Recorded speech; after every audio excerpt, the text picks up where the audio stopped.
ओम नमः शिवाय। हेलो दोस्तों, आज के वीडियो में बताऊंगा राधा अष्टमी व्रत की व्रत कथा। इस व्रत कथा को सुनने से मिलेगा पुण्य फल। इस साल राधा अष्टमी 23 सितंबर 2023 को मनाई जाएगी। सनातन धर्म में भाद्रपद मास के शुक्ल पक्ष की अष्टमी तिथि श्री राधा अष्टमी के नाम से प्रसिद्ध है। राधा अष्टमी व्रत कथा। पौराणिक कथाओं के अनुसार राधा माता गोलोक में श्री कृष्ण के साथ निवास करती थी। एक बार देवी राधा गोलोक से कहीं बाहर गई। जब वापस आई तो देखा कि कृष्ण भगवान गोलोक में नहीं। उस समय भगवान श्री कृष्ण अपनी एक सखी बिरजा के साथ गोलोक में घूम रहे थे। ये बात जब राधा जी को मालूम हुई तो उसने गुस्सा आया और वो सीधे उनके पास पहुंच गई। वहां पहुंचकर उन्होंने भगवान श्री कृष्ण को काफ़ी भला बुरा कहा।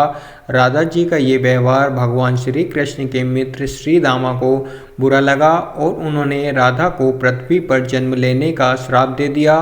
राधा रानी को इतने गुस्से में देखकर भगवान कृष्ण की सखी बिराजा भी वहां से चली गई। इस श्राप के बाद राधा ने बदले में श्री दामा को श्राप देते हुए राक्षस कुल में जन्म लेने का श्राप दे दिया।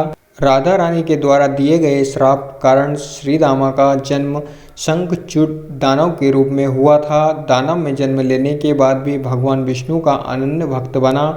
वहीं दूसरी ओर राधा रानी ने भी पृथ्वी पर वृषभानु के घर पुत्री के रूप में जन्म लिया, लेकिन राधा रानी वृषभानु जी की पत्नी देवी कीर्ति के गर्भ से नहीं जन्मी थी। दरअसल जिस समय श्री दामा और राधा रानी ने एक दूसरे को श्राप दिया, तब भगवान श्री कृष्ण ने राधा रानी से कहा कि आपको पृथ्वी पर देवी कीर्ति और वृषभानु जी की पुत्री के रूप में रहना है। इसके आगे भगवान श्री कृष्ण ने राधा रानी से कहा कि जब आप विवाह के योग्य हो जाएंगे तो आपका विवाह मनुष्य के अवतार में रायण नाम एक वैश्य से होगा। हालांकि वे भी मेरे अंशावतार में से ही एक होगा। आप धरती पर भी मेरी प्रीतम बनकर ही रहेंगी, परंतु हम दोनों को वहाँ बिछड़ने का दुख सहना होगा।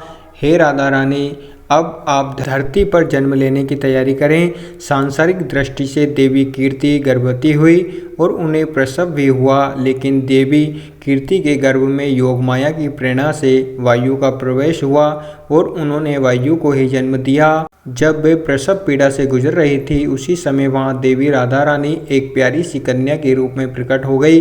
जिस दिन राधा रानी प्रकट हुई वे भाद्रपद शुक्ल पक्ष अष्टमी का दिन था, इसीलिए भाद्रपद शुक्ल पक्ष अष्टमी को राधा रानी अष्टमी के रूप में जाना जाता है। इस दिन भगवान श्री कृष्ण और राधा रानी की पूजा की जाती है। इस व्रत को करने से हमें सभी सांसारिक सुख और आनंद प्राप्त होते हैं। मान्यता के अनुसार इस व्रत को करने से धन की कमी नहीं होती और घर में बरकत बनी रहती है। इस प्रकार कथा समाप्त होती है। अगर आपको वीडियो अच्छी लगी हो तो like, share, comments and subscribe करना ना भूलें। Thank you so much all of you.